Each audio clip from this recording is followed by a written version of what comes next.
Hey everyone, welcome back. Welcome to this new episode of Let Us Lead. I'm your host, Vishwadeep Banerjee.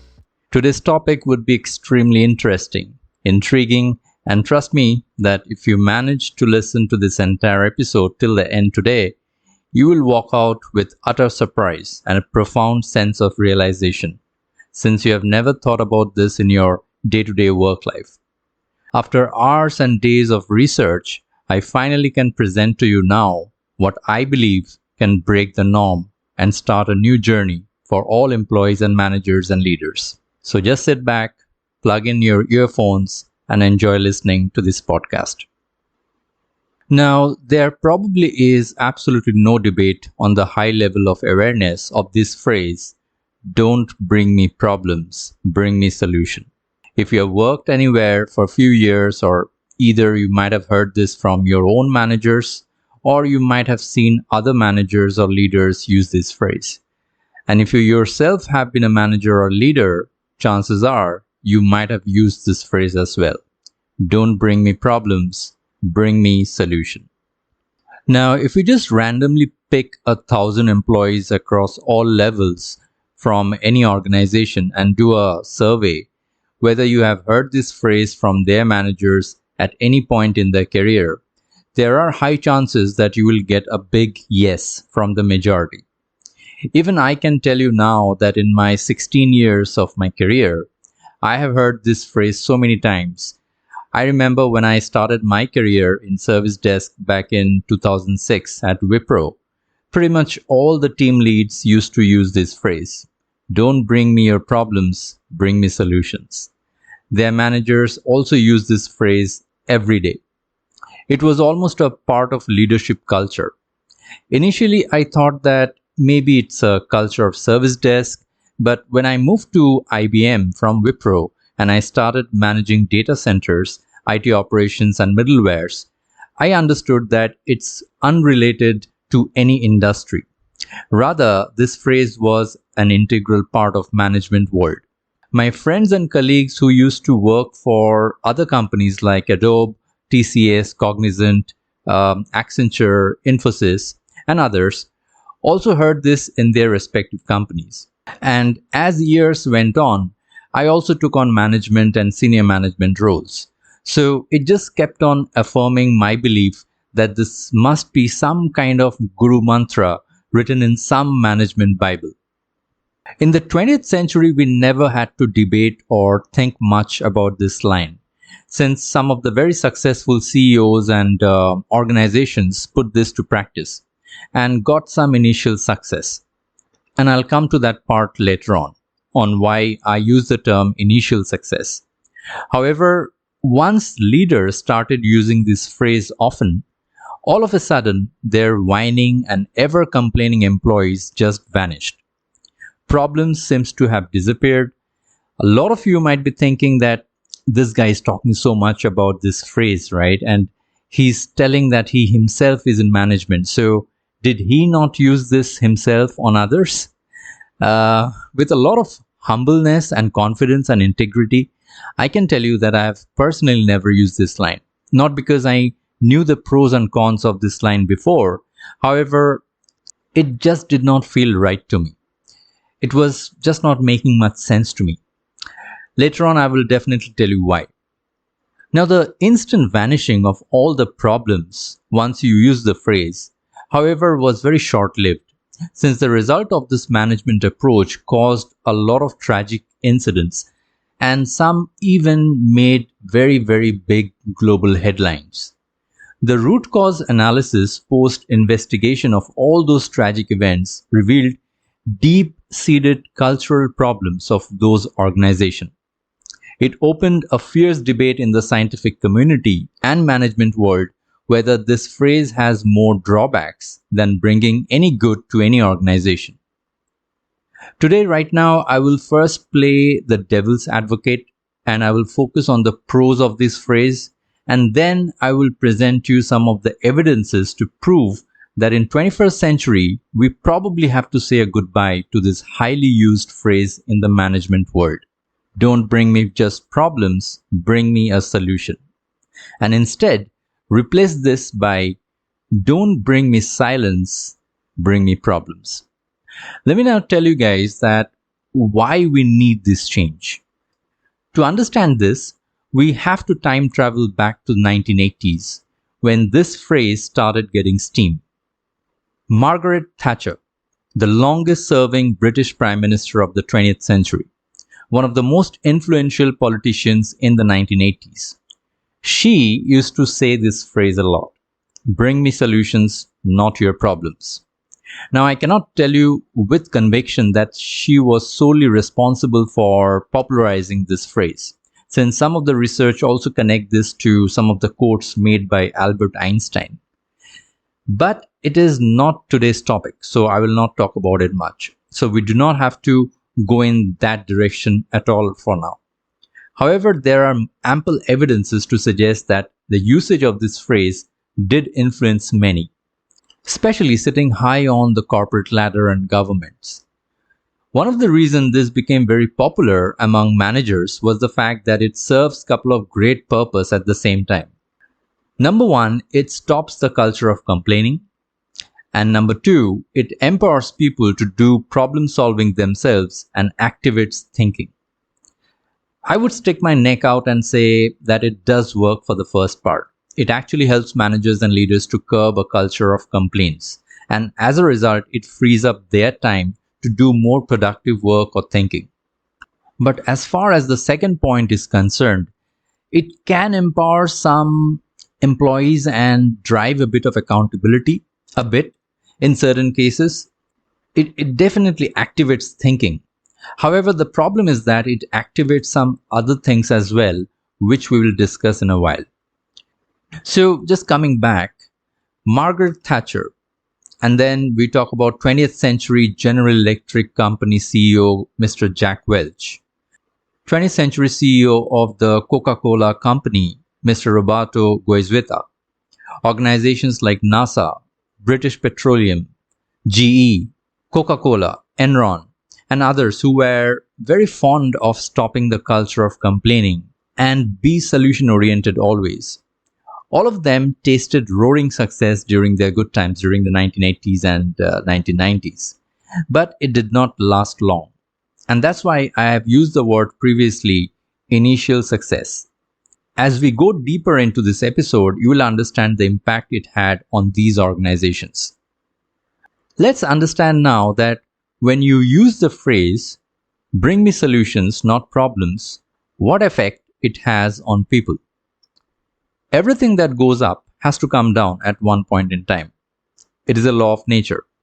In India, our ancient wise saints and yogis always said and written about these. Even Isaac Newton understood it much later on with the very famous apple incident.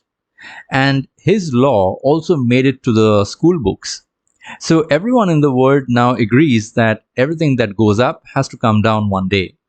So that's why we always tell people around that do not become arrogant when you taste success. Be humble and do better work so that when you go down one day, people, friends, family will support you. And more importantly, you should not repent on how foolishly you behaved when you were flying high. So the key thing is how you go down and what can you learn from that downfall and then come back up again. Margaret Thatcher's downfall also came one day, and it came not because of any massive global issues, but due to a very trivial local issue. It was her unwillingness to consider others' opinions and refusal to back down on what seemed a relatively minor domestic issue. A new system of local taxation called the poll tax.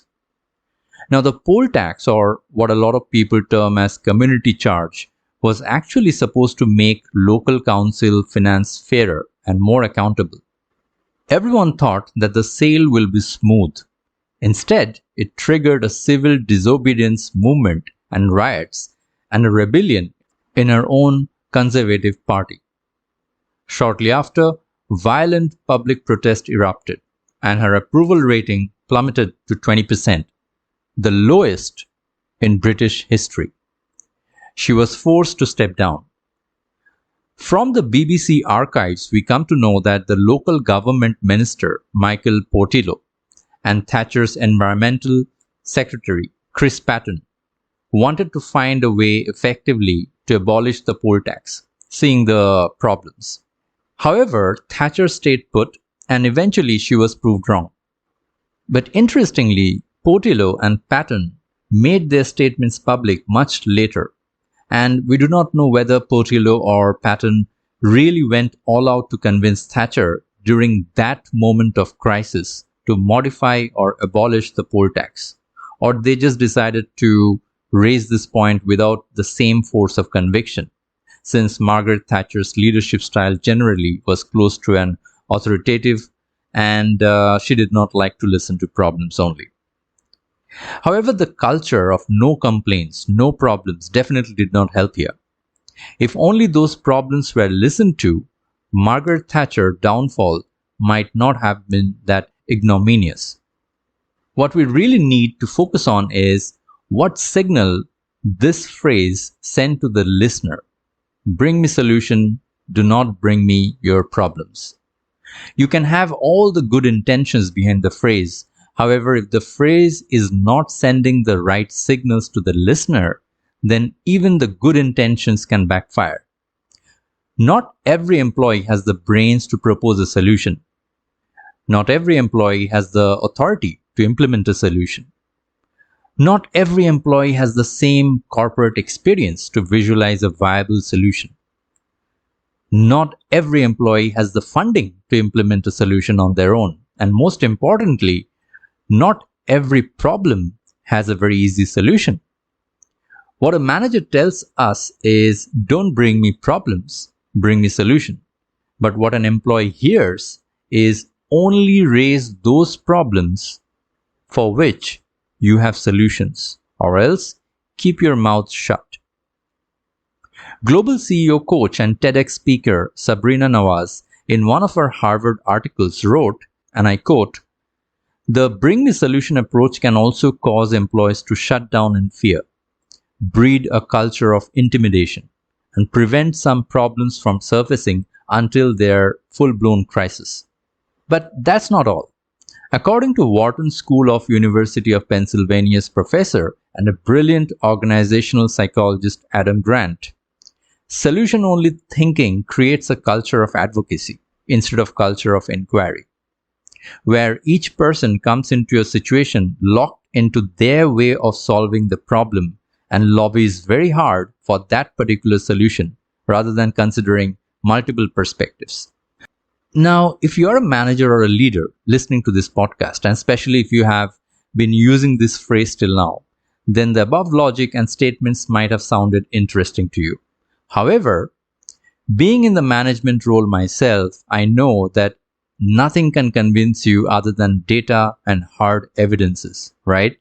So I decided not to waste my time and your time by just writing an article, an opinion article, or talking about it in this podcast or making a video in the YouTube. I decided to do a comprehensive research on the subject and present to you all the hard evidences and real world events to put a stamp on my conviction, and that it's time to change. It's time to say, don't bring me silence, bring me your problems. Margaret Thatcher might be one small example, and that too based on few assumptions. But the real life events that you are going to listen next hopefully will force you to stop using this phrase in future, or if you hear the phrase from your manager, you will know which article or podcast or video you should tell that person to listen or watch or read. Now, I can talk about many incidents right now, but for the sake of time, I selected 3 major events for you as hard evidences. Some of these events you might have already heard about or read about it somewhere, but for the rest of you, these events might be completely new set of information. You might have just heard about these events, but you do not know any details of why, how, and what actually happened. So, are you guys ready? Sure you are. Let's get started with our 3 big impact stories.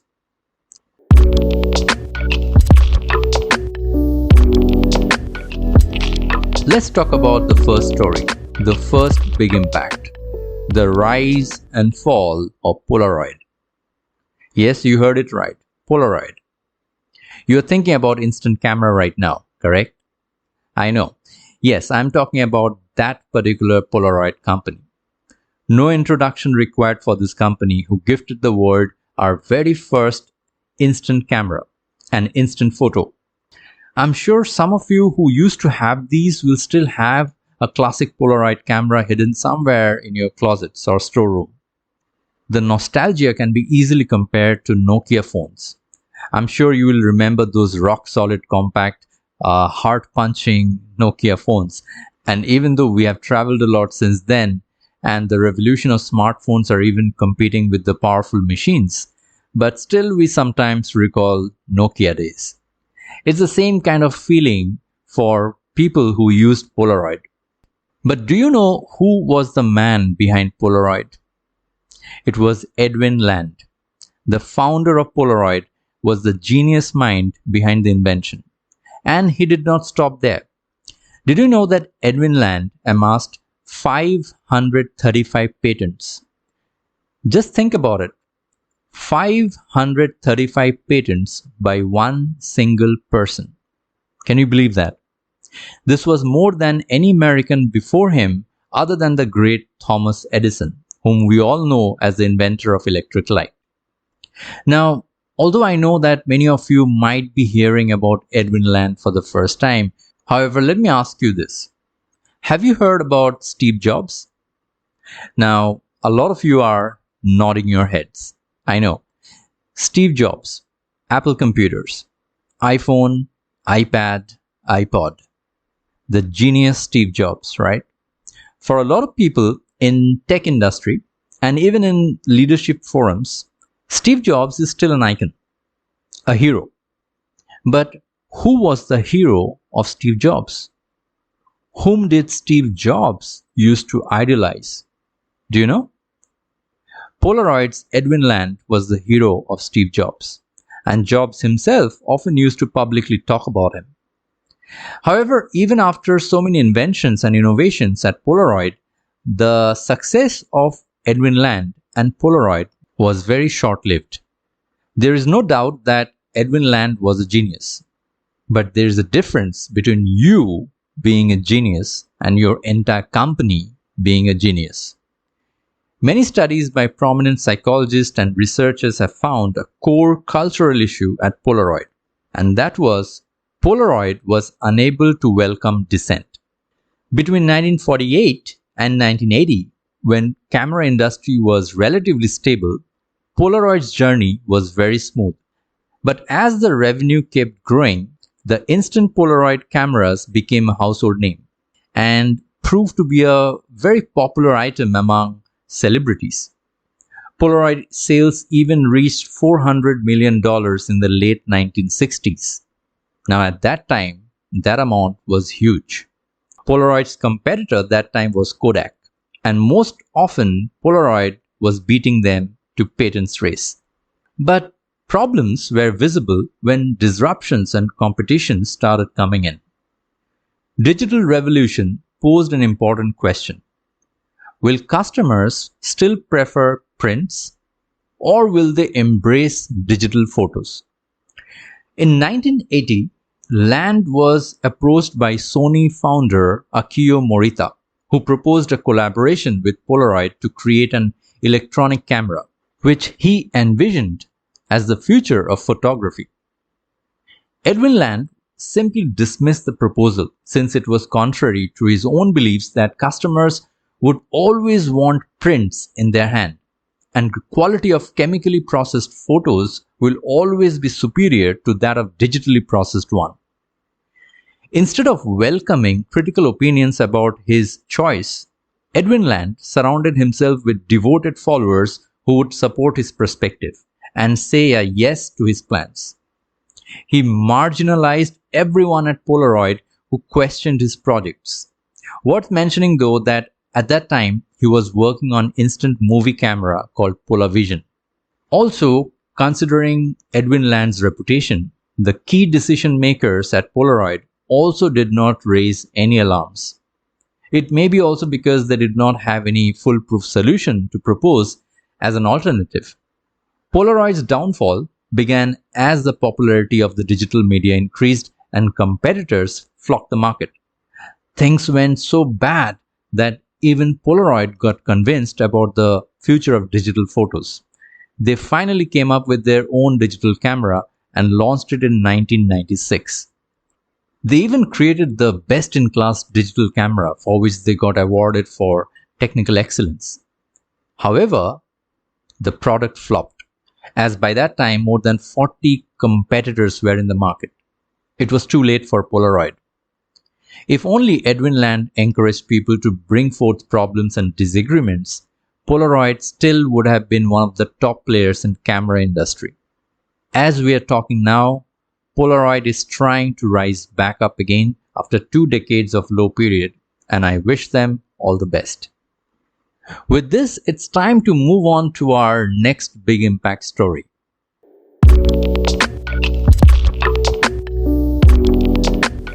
Number 2 on our list is Space Shuttle Columbia disaster for NASA. Now, Columbia was the first space shuttle to fly in space. Its first flight took place in 1981, and it successfully completed 27 missions before the disaster happened. On its 28th flight, Columbia left Earth for the last time in January 2003. At the time, the shuttle program was focused on building the International Space Station. However, Columbia's final mission emphasized pure research. The 7-member crew, which included mission specialist Kalpana Chawla from India, performed around 80 experiments in life sciences, material sciences, and other matters before beginning their return to Earth's surface. On February 1, 2003, NASA's Space Shuttle Columbia broke up as it entered Earth's atmosphere, killing all the 7 astronauts on board. NASA had to suspend all Space Shuttle flights for more than 2 years as the internal commission Columbia Accident Investigation Board investigated the root cause. The investigation board determined that during Columbia's launch, a large piece of foam fell from the shuttle's external tank and breached the spacecraft's left wing, creating a hole.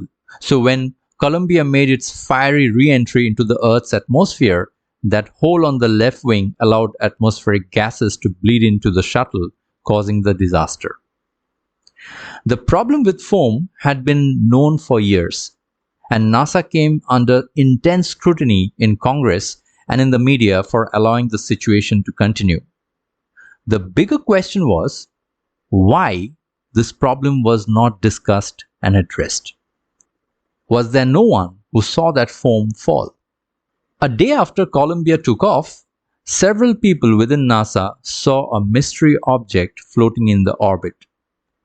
Several people within NASA pushed to get some pictures of the breached wing in the orbit, but then NASA officials did not approve usage of orbital spy cameras to get a closer look. On August 4, 2003, in an interview published on CBS News, one of NASA manager Linda Ham, who dismissed the possibility during Columbia's flight that the shuttle had been seriously damaged by foam, defended her decisions and broke into tears. She told the reporter, and I quote, "Nobody wanted to do any harm to anyone. Obviously, nobody wants to hurt the crew. These people are our friends. They are our neighbors. We run with them, work out in the gym with them. My husband is even an astronaut. I don't believe anyone is at fault for this."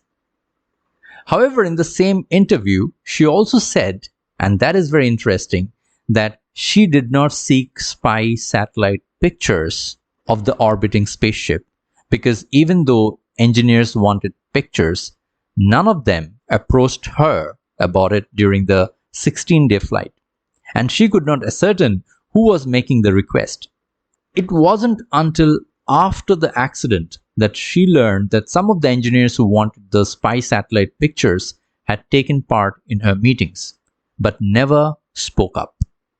Why was this silence? Why did they not speak up, pushed more, and raise the necessary alarm as and when the problem was found? Renowned organizational psychologist David Hoffman is one of the world's prominent authorities on organizational culture building. His research post-Columbia disaster was instrumental in assessment and improvements of NASA's safety culture. His cultural survey was completed by every NASA employees.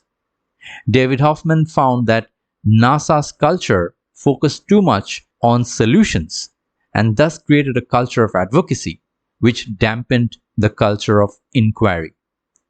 When people detected the mystery object in the orbit, they should have launched an inquiry immediately without thinking about the solutions.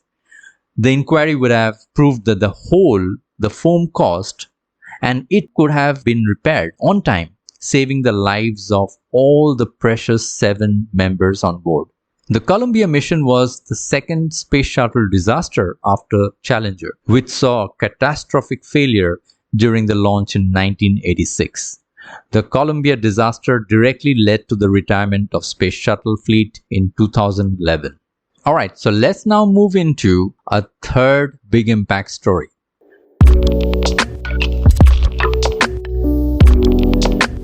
Number 3 on the list is Deepwater Horizon story. The largest marine oil spill in history, caused by an April 20, 2010 explosion on the Deepwater Horizon oil rig, which was located in the Gulf of Mexico. The Deepwater Horizon rig was operated by the offshore oil drilling company Transocean and leased by oil company British Petroleum. That day, the explosion killed 11 workers and caused 5 million barrels of black crude oil to start spewing into the Gulf of Mexico. It took 5 months to cap the well and created an environmental and financial disaster. The Deepwater Horizon event caused British Petroleum to pay $7.8 billion in overall settlements, and $17.6 billion fine was imposed on British Petroleum for causing environmental violation. British Petroleum shares plummeted from $60 to $27 and for the next 3 years could not even recover. The obvious question is, what caused the disaster? On the night of April 20th, a surge of natural gas blasted through a concrete core recently installed by a contractor in order to seal the well for later use. Once released by the fracture of the core, the natural gas traveled up the Deepwater's rig's riser to the platforms, where it ignited, killing 11 workers and injuring 17. Now, although this was a massive historical disaster, however, it was not the first time for British Petroleum. A similar incident had occurred on the BP-owned rig in the Caspian Sea in September 2008. The scale of disaster that time did not make too much of headlines though. The cultural study of British Petroleum suggests that BP always used to cut corners in order to stay on schedule and budget. If the solution of a problem seems to be expensive, that problem was not entertained at all at British Petroleum. According to OSHA, which stands for Occupational Safety and Health Administration, and according to OSHA records, 3 years prior to Deepwater Horizon incident, British Petroleum already had 760 willful safety violations. Safety suggestions from engineers on board were not listened to. There were clear safety concerns not only on the rig, but also among British Petroleum employees to speak up about the problems openly to officials because they did not have an easy and cheap solution to tackle those safety issues. Although in the court trials, British Petroleum admitted its role in the incident, but it was too late. Lives were lost and it caused an immense financial and environmental hazard. Well, now that we have spent so much of time discussing the problem and its repercussions, I'm just itching to continue this podcast and present you some tips on how you can tackle this issue and change the mindset of managers and leaders who use this phrase a lot. Don't bring me problems, bring me solutions. In other words, present you a solution to this problem. However, I realize that if I just do that, then I'll be doing a tremendous injustice to this podcast. So let me just stop here with only the problem without any solution. And let me invite you, all listeners, to comment below with your proposals on how to change this culture then. I hope you have liked this episode. I will never know unless you comment below, so please leave your comments and feedback. Also, please check out our YouTube channel, Let Us Lead, for videos that will make you think. Just go to YouTube, type in Let Us Lead in the YouTube search bar, and you should be able to find our channel with the green leaf logo. You can also join our Instagram profile named Let Us Lead Insta, which will soon be crossing over 10,000 followers. We are also growing with Facebook as well, so you can visit and follow our Facebook page, Let Us Lead FB, which just crossed 4,000 followers. If you are a reader, then you should check out our website, www.letuslead.net, where you will find plenty of my fascinating blogs and articles to read.